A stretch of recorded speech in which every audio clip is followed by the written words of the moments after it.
but this is Ari Ben Menashe. He's an ex-Israeli intelligence guy. He's interviewed here on the show Going Underground, okay? And he's explained that this, like, Robert Maxwell, actually, the father of Ghislaine Maxwell, recruited Epstein, okay? And this has been going on since the 80s. So, to what, 45 years. I mean, and before them, I'm sure there was, I'm sure before Epstein, Robert Maxwell was going on. But here's a little clip of him talking about how it happened. Like, just check this out here. Epstein was recruited by Maxwell and then by Ehud Barak, who was director of military intelligence at the time, then prime minister. This goes back to the 80s, yes. And then they started work compromising people and so on and so forth. And my understanding is they compromised quite a number of American politicians and other politicians as well. Which would explain the delay in getting this kind of information out in the first place. And that's right. All right, so that's why people are wondering, like, why is not all this stuff out, right? Like, I guess it's, all right, we got the files, you got everything's redacted. Why isn't it all out? It's just some of it's out, but it's not going to all come out because a lot of these people are dirty. They're all probably dirty. Everybody that I voted for, everybody that you voted for, everybody that we think can help us. We got to stop thinking they can help. Stop asking them for help, because no one's gonna. This guy's literally saying that if you think, like, basically here he's still telling you that if you think you got this, your country's still in control. It's not, and here's why. He's like telling you, Netanyahu, the Israeli government, that this is the button, this is the blackmail button that they have on Trump, on everybody, okay, on all this country here. So check this out right here. What effect do the 3 million Epstein documents have on Trump himself? Ari Ben Menashe, by the way, ex-Israeli intelligence. The Epstein files seem to be a distraction to everything else is happening in the world right now, and some of the material is out, some isn't out. We really don't. There's nothing about Trump really in what they released recently. Yes, and it's just a distraction right now. Yeah, I mean, there are elements of Trump in it, and of course, new revelations are coming out every hour. But nothing that would destroy his presidency instantaneously, I suppose. Correct. There's nothing there that will destroy his presidency. And in my opinion, the Israelis are holding some of the sensitive stuff, and they might let it out when they feel they're being threatened by Trump. So you think Israel is controlling the Department of Justice as regards the release of information then? I believe the Israelis have quite a bit of information that they can release, that the Department of Justice doesn't want to release. Right. So there he's saying, like, they can release it at any time. Like, you don't do what we want. Hey, this is what we got, and it's bad. Okay? And I'm going to show you that in a minute. They got some bad stuff, and on everybody. And it's not even all the stuff now they got. You see with Epstein, it's bad. It's even worse with people. And I don't know who it is, and it's kind of weird because Trump was the one who was pushing this to get this out when he first started, when he first ran for president. That's why people loved him. He was telling these other politicians and Republicans too. Uh, he was calling them all out. Like, and during the debates, he was saying, "What are you talking about? Like, you're the dirtiest guy of all. You do this, you do this." People were like, "Wow, this guy doesn't care." Drain the swamp. He was saying, like, how could somebody be saying all this stuff if you were dirty too? That's the weird thing. I don't know. It's just weird to me. Maybe he didn't think he did some as stuff as bad, or maybe he didn't think he got caught with certain things, um, and maybe they showed him stuff and says, "Oh yeah, well, look what we got." I mean, I don't know. I hope not, but there's definitely something. I mean, there's definitely something because here's an example of him explaining something right here. What will pressure Netanyahu to release the real information that no one has at the moment? In my opinion, if there's a real deal between the Americans and the Iranians, and it's going towards that, Netanyahu will try to sabotage it. One of the ways he'd sabotage it is by putting out Epstein material against U.S. government officials, including Trump. And he put it out there. New material that wasn't seen before in public. So it's not just Trump. I know that Howard Lutnick is mentioned. There are And other officials. Not just Trump, other officials too. Yes. And he'll try to sabotage the whole negotiation. President Trump tried to do this deal at the end of his first term as president, but he was not reelected. He said that he will do the deal with Iran after after the election, except the election came and went and he was not reelected. So this goes back quite a while that the American Trump and the Americans want to do a deal with the Iranians. They believe that this will bring peace to the Middle East. Okay, so like basically this whole Iranian thing going on, right? Like it's what they want. We could want peace. We could want this. What Trump was saying, like, look, no more wars, no more, this, and whoever's pulling the strings is saying, no, no, no, this is what we want. Yeah, but you can't. And they're like, we have some bad stuff, and it's coming out unless you do this. I mean, why is someone doing this stuff? Like, and here he's saying right here, like, well, Trump, it's kind of interesting. Like Trump did this. Trump went got Maduro. Why can't we just go get whoever's pulling these strings and get him out of there, right? Get rid of these people. Why are they holding us blackmail? Get rid of the guy who's doing the blackmail on us, and that's it, right? Why can't we could do other stuff? And here's kind of explains why not. And you don't see any way that Trump can get rid of Netanyahu, Trump, the elected leader of the country with the largest military on earth, with all these covert agencies that can be used to kidnap world leaders like Maduro and his first lady, Celia Flores, now in New York. There's nothing Trump can do to get rid of Netanyahu to avoid his fate. I can't say anything, but I can't say anything about that. But it would be hard to get rid of Netanyahu. Yes, it would be hard for anybody to try to get rid of him, unless he has him killed.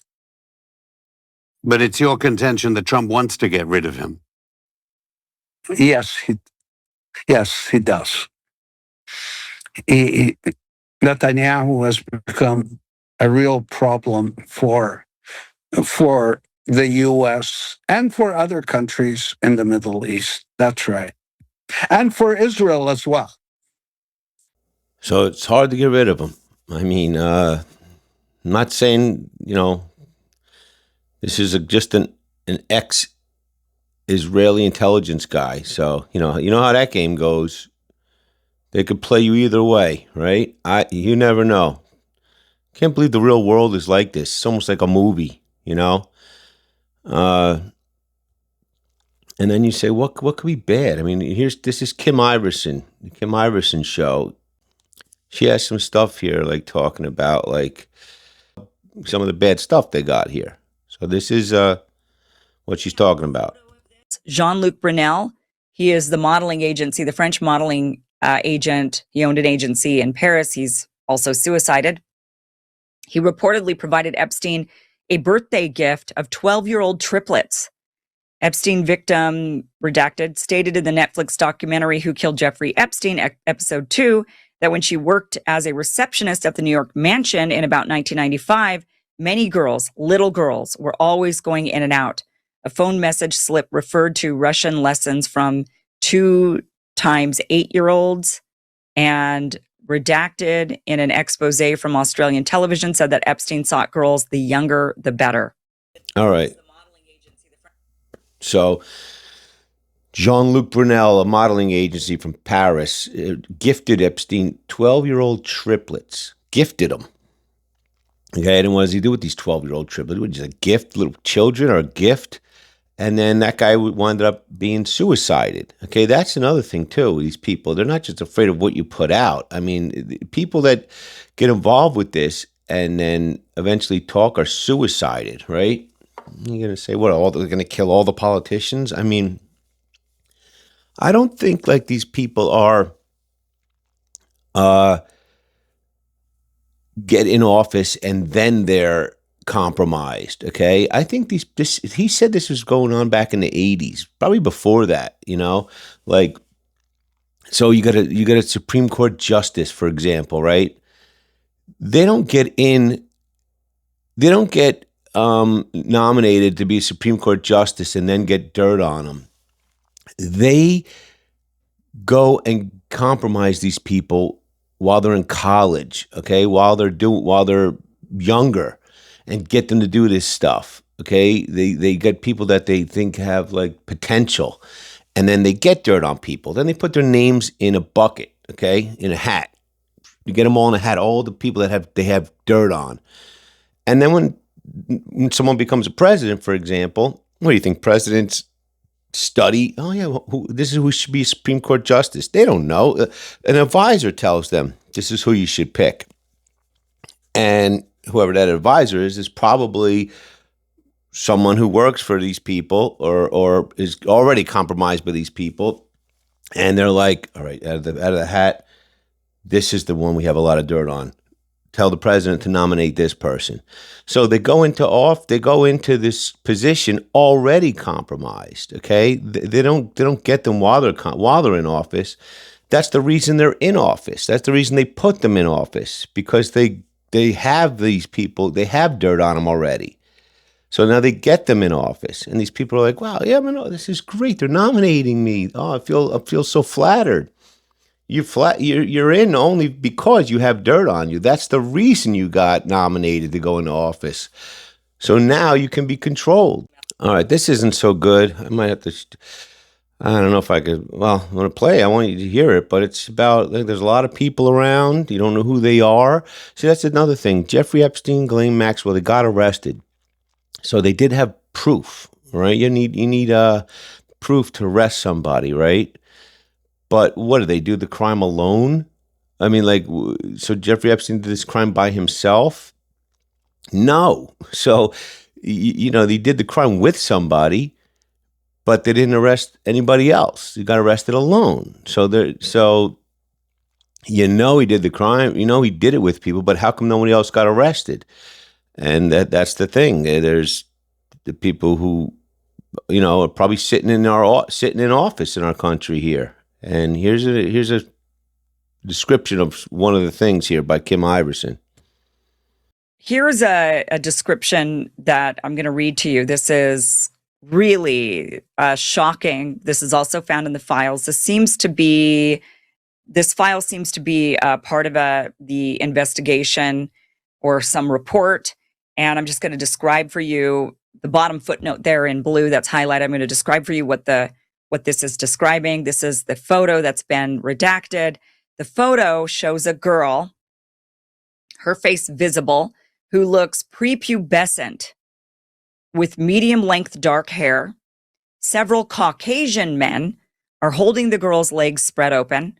Her vagina is visible and gashed. There is blood coming out. In the photo's foreground, a man with a white shirt appears to be inserting his hand or something into her vagina. A round imprinted symbol of some kind is visible on the girl's leg on the underside of her left thigh. In the photo's right-hand corner, there's an arm with the green shirt visible. An arm holds the girl's knee in the air in the photo's left foreground. There's a profile of a man with long sideburns, a beard, and a small bald spot on his head. In the photo's background on the left appears to be the unclothed top torso of a man. A man with what appears to be a black t-shirt and blue shirt appears to be on the left of the girl. On the photo's lower left, there's a green structure, which is hard to identify. The girl's mouth looks bloody. Her tongue is extended. There's a bruise on her left eye, a red mark on the left side of her neck. Her left shin is bleeding. Purplish bruises on her abdomen.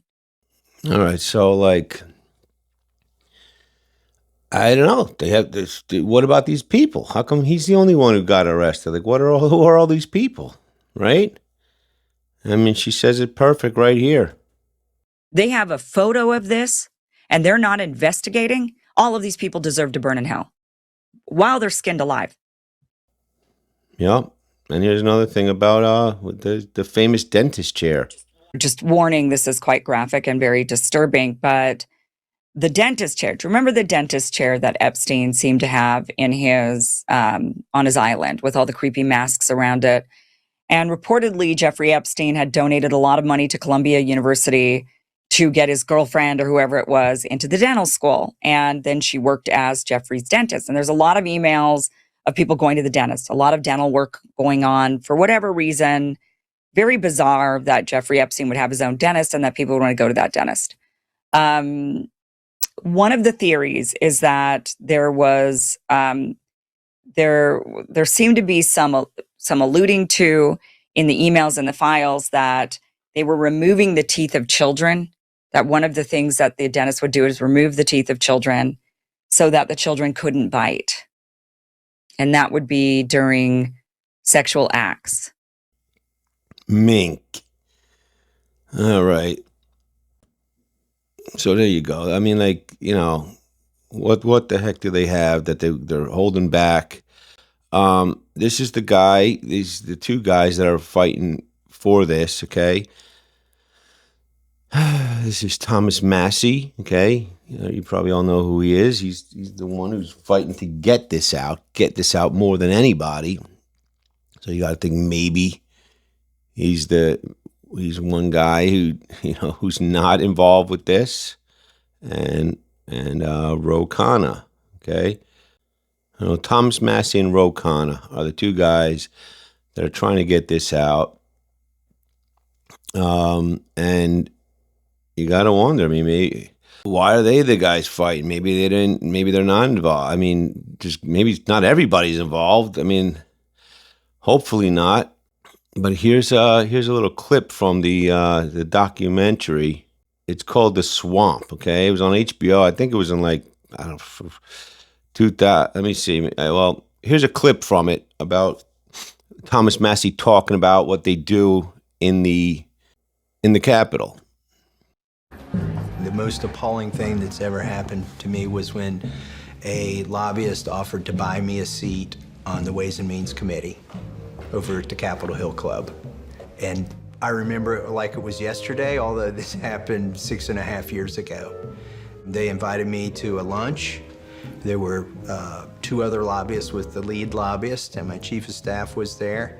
And he told me that I was wasting my talents on the Transportation Committee and the Oversight Committee, that the action was really on the Ways and Means Committee. And the next thing he said was, My colleagues and I are prepared to raise the money that will be required to get you on this committee, to get you on the Ways and Means Committee. At first, I felt like, whew, he recognizes talent. And it was somewhat flattering, at the same time very slimy. I thanked him very much, and I got the hell out of the basement of the Capitol Hill Club, and by the time I got to the first intersection, I was looking at my chief of staff saying, did that really happen? And he said, yeah, it did happen. I can't believe it. All right, so the Ways and Means Committee. I mean, these people are just offering money. Like, we're going to offer money to get you on the committee. And then, you see, you said I was flattered. I was like, wow, these guys recognize talent, that's cool. And then once they get you on there, they raise the money to get you on there.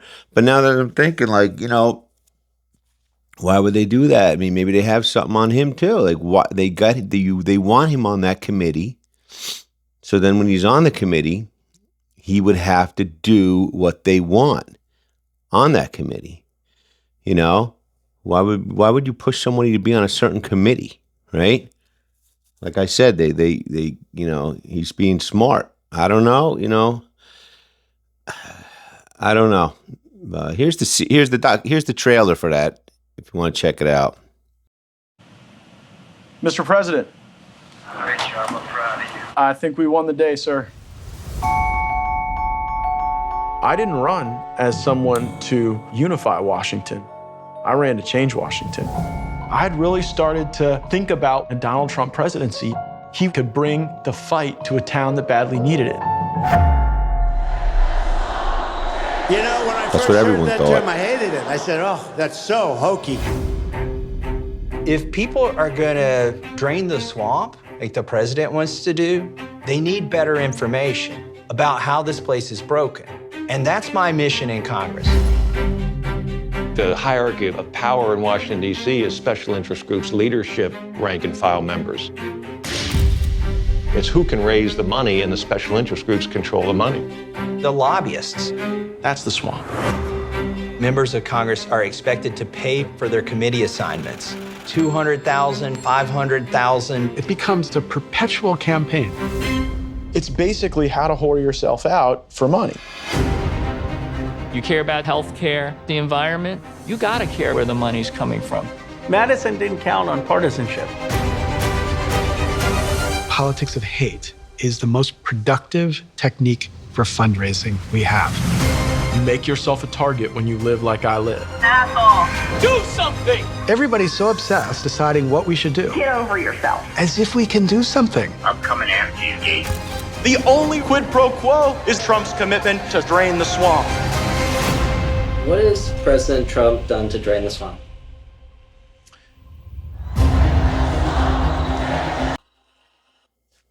I mean, you can't drain the swamp when people aren't letting you, right? And I'll tell you what's another thing to think about real quick. These politicians, right, they work for you. These representatives, they're called representatives for a reason. They represent you, right? They're in your district of whatever state you live in. They're supposed to take your concerns, bring them to Congress, and discuss them with Congress, vote on, write bills to address your concerns. Then they go around and ask questions, ask you what's going on. It's almost like they preach to you what you need to do, right? Like, so the people that work for you tell you what to do. Does that make sense? Okay. So instead of a congressman coming up to you like, listen, what's going on here? What are your concerns? What can we do? What can I bring to Congress to help? Anything need, Nothing, maybe? That's good. Like, basically, nothing is the good answer because, like, if we have to do something, that means we're going to have to take money to do something. And obviously, taxes are going to go up, but, like, nothing is good, okay? Of course, some things have to be done. But, for example, I think the federal government, the revenue from tax money is about $6 to $7 trillion a year, by the way. Okay. So, but other than that, so you see politicians, they come to you, right? They go to their districts. You see them preaching. You see them going, we need to do this, or we need to do this. And the people are like, yeah. Like, let's let them tell us what we need to do for ourselves. Like, that's just backwards. Like, it doesn't work like that. Like, you can't, you are the boss, okay? As a tax-paying citizen, you are the boss. And I'll say we are letting politicians preach to us and tell us what we need. What is going on? It's completely ass backwards. It doesn't work like that. And that's because they have to do it. They have to. So I'm not advocating for this by any means, but like that January 6th, for example, like it's not they keep people divided for this very reason. Okay. You need to find the only way to get rid of this is they all have to go. Okay. And you could say the January 6th thing, it was all about people trying to overturn the election. But just throw that out for a second, okay? You have your own people getting mad. Like, those are people that are blackmailed to tell you what to do in that building, okay? But when Antifa or other places were attacking citizen places, nobody seemed to get mad at that, right? So why not? I don't know. It doesn't make sense. Like, so you get all these people who are against each other. They get like the MAGA people, the Black Lives Matter people, the Antifa people, all these people who seem to be the Proud Boys. All right. They don't like each other. Right. Well, the common enemy is those people in that building that are blackmailed to tell us what to do. So what if all those people that are against each other just got together and said, wait a second, why are we against each other? Those people in that building are the ones preaching to us, telling us this and that, why we should hate each other, why we should do this. We wouldn't know anything if they weren't in the media every day preaching this, preaching that, to tell us all this stuff. And if that January 6th thing happened, but with everybody together, and went in there and got rid of all those people and got a guy like maybe Thomas Massey, who's not compromised, has nothing to do with, or Ro Khanna, okay, one Democrat, one Republican, and said, you guys take over. All these people out of here. You two guys, you're the two guys, take over. No more people compromise telling us what to do, why we should hate each other. That's the only way. We can't ask these people to fix things for us or do anything for us because they're just not gonna. They're just not gonna. They can't. It's impossible. It's impossible. They're compromised. They can't because they don't work for us. They work for someone else. They work for the people who have dirt on them. And stop thinking that they don't. Stop thinking that they can. We're finding too much stuff out now. All right? But they're not concerned about you. Thanks for watching. Like, subscribe, and comment on anything you like or didn't like.